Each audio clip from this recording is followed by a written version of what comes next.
Era il giorno di Natale, era un bel giorno. Che bambino aspettavo Gesù, il suo ritorno. Sotto l'albero regali di pacchi e anche uno sguardo di mia madre che vedeva in me tutto il mondo. Il panettone era un pezzo di cielo buono di dentro, e la neve scioglieva il mio cuore, una neve d'argento.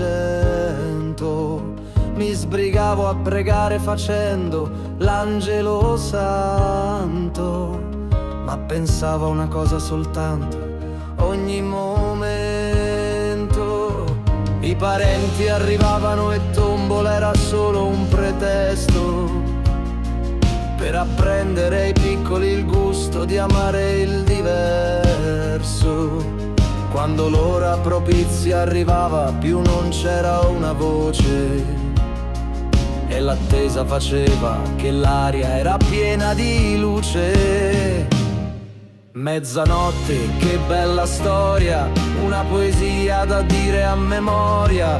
Sotto un piatto una letterina, sarò buono sera e mattina. Un fioretto per chi solo soffre, per chi dorme fuori la notte, chi non ha né padre né madre, per chi soffre per un mondo migliore.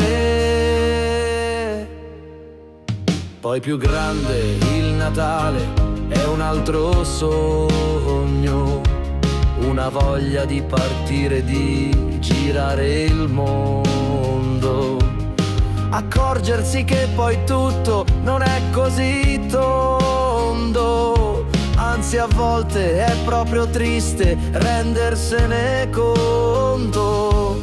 Ed un giorno che dovrebbe essere di pace, se ne fa una giostra ipocrita, una squallida croce, mentre il mondo a rotoli corre, vernice a cornice.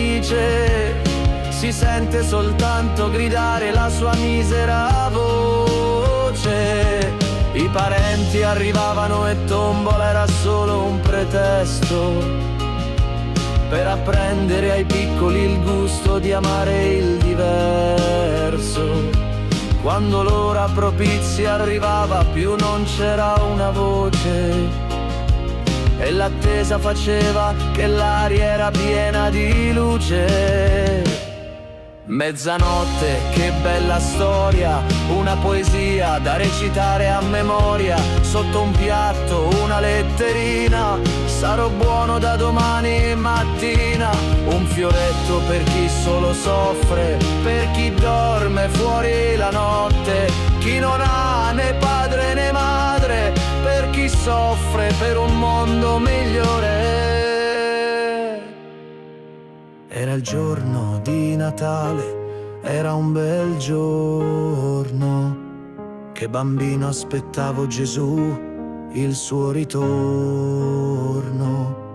Sotto l'albero regali di pacchi e anche uno sguardo di mia madre che voleva che io cambiassi il mondo.